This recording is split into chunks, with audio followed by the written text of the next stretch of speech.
Palagi pala yun. Sabi yun. Palagi pala yung J. Castillo na yun. Ayun. Sabi mo nag-aaral dito. Ay ano.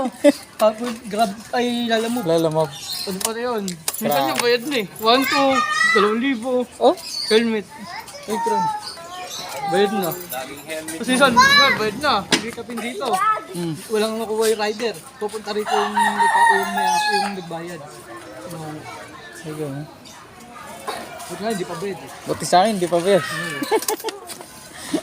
J. Castillo na yun. Pasawa Kapag yun. nakita mo gan, Joey Castillo. Saan pala yun, no? Tandaan mo na yun, Joy Castillo na yun. Scammer dito yung address eh. Ayan o. Yan. 113, lagi yun. Palagi 113. Lagi na, baka may hindi lang 5 buwan yung ano eh. Lalo nung nakarang taon, Oh. ikaw pabalik-balik dito, lagi ng dami. Oh? Baka hindi ka lang pa 50 eh. Tignan na. Isang sunod-sunod po. May dadating, may dadating. J. Castillo palagi. Wala, 113 pa address. 113 yan nga yung address oh. 113. 113 pa rin. Ang lupit ah. J. Castillo na yan ah. Abala. Ay. Lahat lang. Scammer pala yun eh.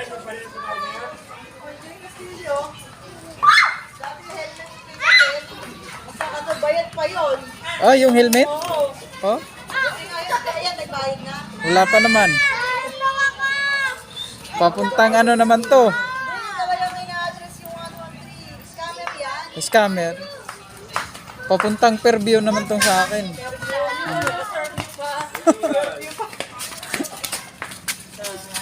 Pasig pa to eh. 200. Papuntang Fairview. Merienda lang. Nadali ako kay ano. Kay J. Castillo. Galing ako ano eh. Medyo malayo din pinanggalingan ko. Saan ka pa galing? Dito pa ako sa ano eh. Anong lugar ba yun? Ang galing. Parting Quezon City pa yung pinanggalingan ko. Tapos punta ako dito.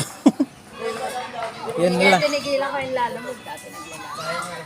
Ah, Ayaw na ayaw ko, parang niya kayo. maraming scammer. Tinigilan ko. Nakakapagod din. Mahirap pala to si J. Castillo sa Pasig. 113 oh. Ito, 113. Oh. Pag tinawagan, ano, makontak tapos ka-cancel. Ayan.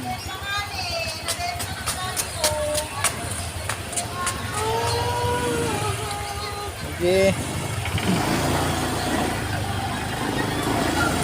Okay. Uwi na tayo. Uwi na lang tayo kasi scam pala daw yun. Maraming scam. J. Castillo na yan. Tandaan nyo. Orderan nyo ng kambing.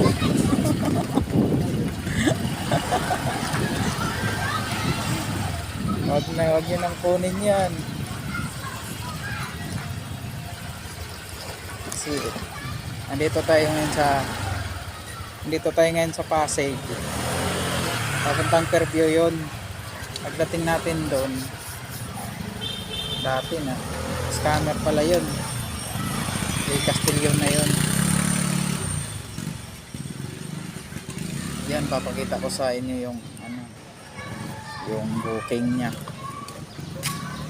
Dati daw helmet ang pinipick up doon. Kilala siya ng mga doon na scam. At tanong ko pa lang, nagsabi na agad yung na scammer. Grabe, maka-abala. Abala yung ginawa niya sa atin. Yung si Hans yan, makontak pero ika-cancel niya. Si J. Castillo talaga hindi talaga makontak. Kaya pag nakita nyo sa ano mga kalala, huwag nyo nang kunin. Yan, papakita ko yan sa screen, yung nasa screen na yan, J. Castillo na yan, laking abala,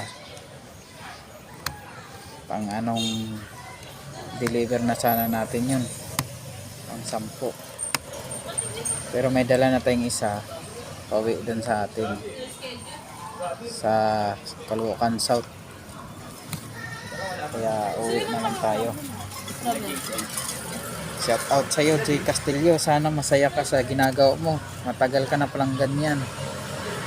Hindi lang daw, siguro mga pang 50 na daw akong rider na nice pickbooking. Okay, sige. Bye-bye. May mga tao talagang ano, kakarmahin din kayo. Okay, bye-bye.